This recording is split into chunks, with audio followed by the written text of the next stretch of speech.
Hey everyone, welcome to the second video in my Zero Pay to Win series. I'd like to thank you all for such a positive feedback at the end of the first video. I really wasn't expecting people to be this interested in watching it. So I'm going to put out this next video now and give you a quick update on where I am, how I've achieved the things that I have in the last couple of days and what my goals are moving forwards. So at the end of the first video, just for a quick recap, we ended up on 128 AP, 133 DP. I just picked up the Black Abyssal weapon. They moved that now onto part of a quest chain along with some quest armors that you can get from the Valencia quest chain, which makes it easier for newer players to gear. And from there I had around 70 energy and 50 something contribution. I was reasonably well off in terms of money at this point in time thanks to the login events as well, sat on around 60 million. I'm ready to start looking at enhancing gear and then progressing forward to Awakening. But let's take a look at where I am at the moment in game after a couple more days of playtime. So the first thing you'll notice is that I'm now level 59. To do that, I pretty much just grinded at Helms from 52 to 56, went through my Awakening quest line, and then I went back and did all of the general quests, starting in Velia, going through the Serendia region, and then Calfian, and finishing up in Trent at level 59. I'll link the video to the description on why I've done this and the reasons for it, and also how quick it can be done. That'll be in the description for anybody that's looking to level quickly from 56 to 59. You do gain a reasonable amount of money for doing that. You gain about 40 million in gold bars that you can trade in, so it's definitely worthwhile doing. It's one of the quickest ways to get to level 59 as well, and the 56 to 59 grind always feels a little bit pointless for me because I'm looking to progress as quick as I can. Now, skill points wise, I'm sat at 770 skill points, and this is thanks to the changes that they've made to the quest line. That means that from the very start, when you're progressing through the main Black Spirit quest line, you're getting more skill points, and you're also getting the skill points from the milestones as you level. That, coupled with the fact that we did the Cron Castle grind to level 50, meant that we were well ahead on skill points anyway, and being at 770 at level 59 is a great start. That's all of my Awakening skills unlocked, and thankfully Musa is one of the classes that does grind predominantly with its Awakening, which made this relatively simple and straightforward. So looking at my contribution points and my energy, it has progressed pretty well. I mean, I'm only at 112 energy at this point in time, so it's not as far as I'd like to be. I did cover a lot of the energy on my way back through 56 to 59. However, I've not spoken to people in Medaya, I've not spoken to people in Valencia, and I've not done a lot of the completion for Balanos, Serendia, and, well, actually I've done Balanos, but Serendia and Calfian. So that's on my to-do list for the next couple of days. It's definitely what I'm going to be progressing. CP wise though, 144 CP. This is definitely where I wanted to be overall. It's not as high as I'd like it to be, but having this from predominantly AFK cooking has been a godsend. I've managed to set up my nodes to a point where I'm relatively happy, and I'll be sharing them in a future video that will cover off how I've been making money, or how I will be making money over the next couple of days. But overall, in terms of character stats, I'm pretty happy with where I am. I did go back though and start enhancing, so I'll roll the enhancing footage in the background while I talk through the gear that I'm currently at and also how I managed to achieve that.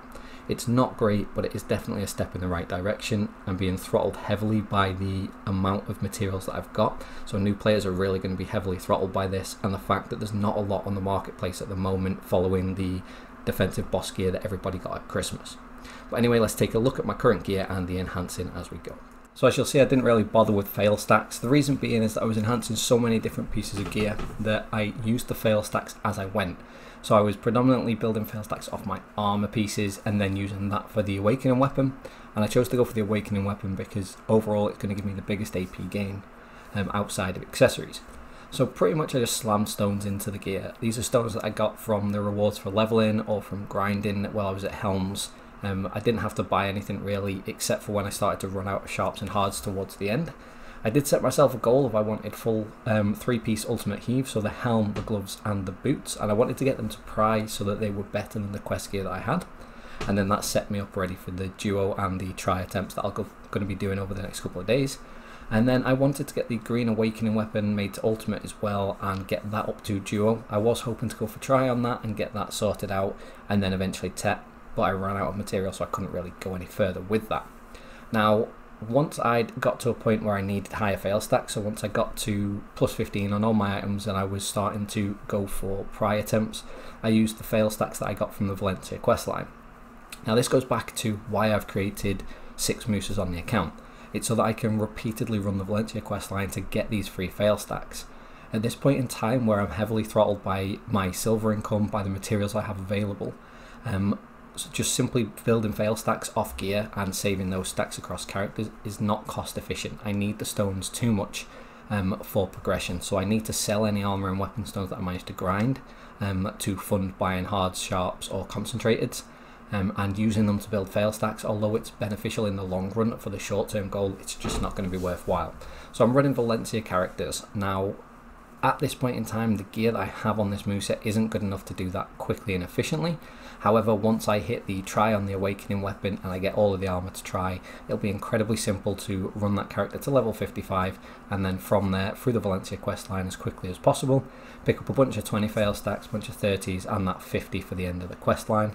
It'll also give me access to the new accessory, the new ring that can be enhanced, so I'm going to have a look at potentially using that moving forwards until I get some alternatives to replace that. Failing that, I'm going to be grinding full Asula. Now I'm not going to be grinding Asula at the normal grind spots, so I'm not going to be at the Medaya region, grinding the Asula. What I'm doing instead is I'm going to Fogans and I'm grinding scrolls for memory fragments, but also the weakened Asula rings that drop there, and they drop in a large amount. I tend to average about 5 to 6 in an hour at Fogans. So while I'm doing the 59 to 60 grind, I'll be picking those up. And you can turn them in. One weakened can be turned into a weakened of any other of the Asula pieces, and 3 of the weakens can be turned into the actual Asula piece, and you can do that at the rock outpost in Valencia. So that's going to be one of my big goals on the grind to 60. I should at least have full Asula, if nothing else. Hopefully I'll get lucky with a couple of Seraph drops and I'll end up enhancing the Seraphs. I'll do a video when I start enhancing. I'm ideally just going to be pushing for try. I'm not going to be bothering sitting on things like duos, because the minimal gains over the Asula aren't really going to have an impact on where I'm currently grinding or where I'm going to be looking at making my money from. So that's just sort of an idea of how the enhancing went so far. I didn't do anything special, I just slammed stones into the gear. I know it's a little bit daunting for newer players, but people that are used to the game, you just kind of get past the fact that the enhancing system absolutely sucks in Black Desert. Just slammed the stones into the gear, and this is where I'm currently at.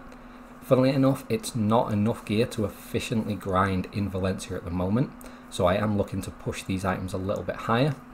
I did throw all of my money into buying the ultimate reform stones off the marketplace.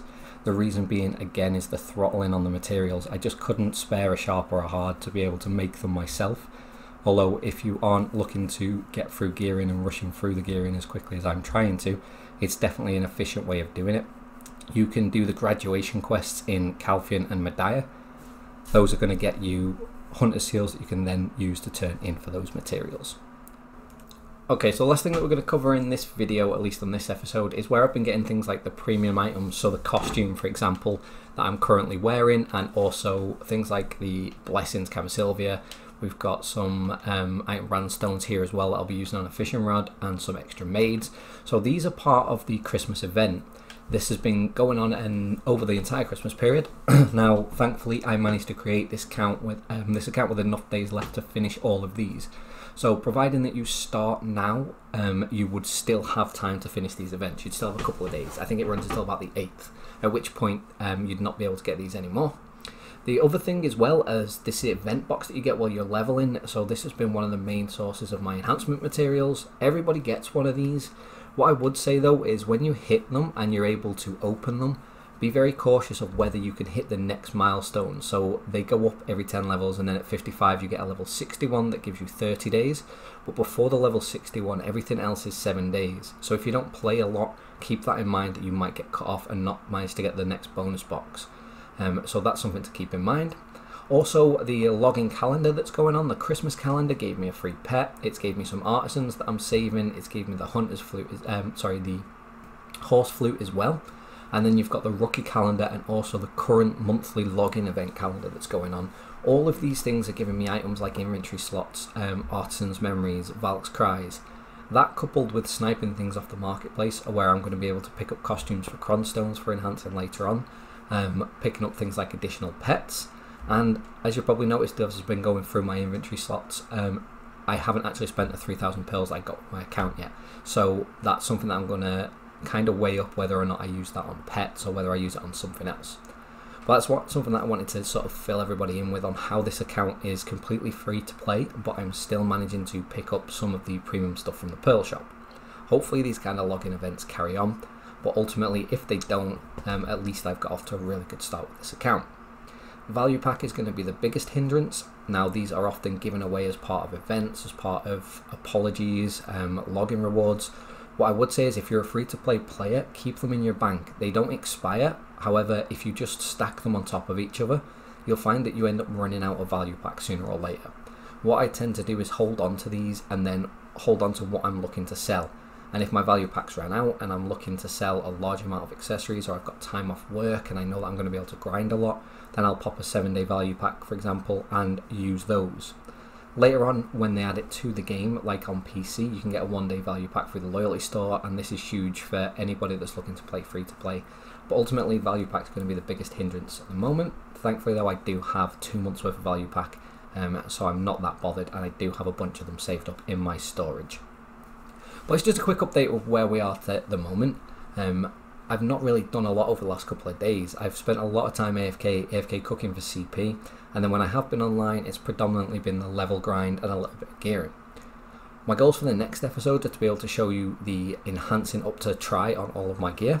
So ideally that's going to go relatively easily. I'm not expecting it to, but hopefully it will. And then also I'm going to be showing you how I've been making money leading up to enhancing to try. So how I'm managing to make large amounts of silver with little to no gear. So stay tuned for the next episode. I'll make sure I get that out within the next couple of days. As I said, I am playing ahead of the episodes so that I'm not running out of footage and you're not waiting for me to do something before I can release content. So what you're seeing at the moment, although this is where I was currently at the point of recording, I'm actually surpassing this and I'm much further along. So there's definitely some interesting stuff to come. Thanks for watching guys, and I'll catch you in the next one.